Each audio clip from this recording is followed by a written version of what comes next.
தீபாவளி பண்டிகையை மக்கள் ஆவலுடன் எதிர்நோக்கி உள்ள நிலையில் ஆயத்த ஆடைகள், நெய் உள்ளிட்ட பொருட்களின் உற்பத்தி களை கட்டியுள்ளது. இது குறித்த செய்தி தொகுப்பு உங்கள் பார்வைக்கு.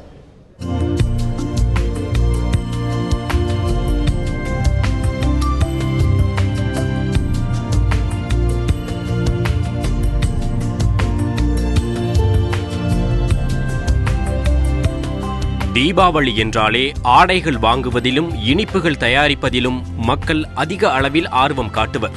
அதிலும் ஆயத்த ஆடைகளின் விற்பனை தீபாவளி சமயங்களில் அதிகம் எனலாம்.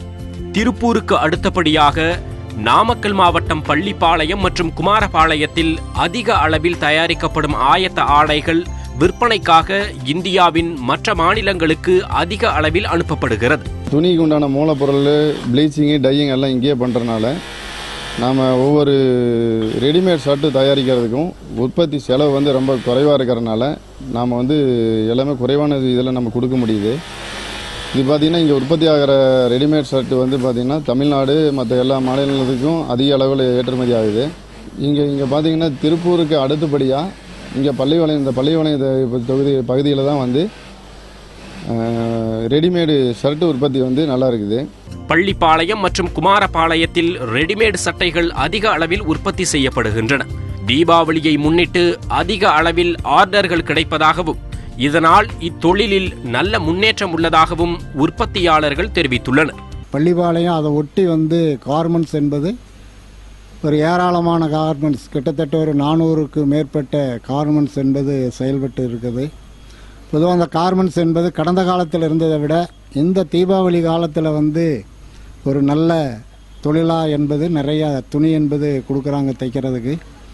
அதனால் தொழில் என்பது நல்லா இருந்துக்கிட்டு இருக்குது. நாங்கள் கடந்த காலத்தில் ஒரு நாளைக்கு 200 ஷர்ட்டு தைக்கிறோம்னு சொன்னால் இன்றைக்கி 300-400 ஷர்ட்டு என்பது தைக்க வேண்டிய சூழ்நிலை இருக்குது.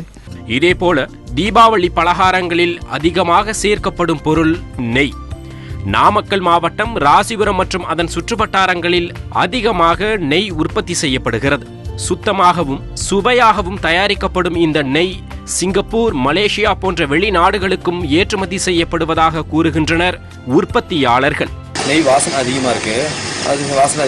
ஒவ்வொருத்தரும் எல்லாம் சாப்பிட்டு பார்த்துட்டு ரொம்ப நல்லா இருக்குன்னு சொல்கிறாங்க. அதனால் வெளிநாட்டிலையும் அதிகமாக வாண்டட் தேவை இருக்குது. அதனால தான் இங்கே ராசிபுரம் நெய் ரொம்ப ஃபேமஸாக இருக்கிறதுக்கு காரணம். தீபாவளி பண்டிகையை முன்னிட்டு ஆயத்த ஆடைகள், நெய் போன்றவற்றின் உற்பத்தி களை கட்டியுள்ளது. தீபாவளியை இனிதே கொண்டாட மக்களும் தயாராகி வருகின்றனர். தந்தி டிவி செய்திகளுக்காக திருச்செங்கோடு செய்தியாளர் செல்வராஜுடன் ராசிபுரம் செய்தியாளர் செல்வகுமார்.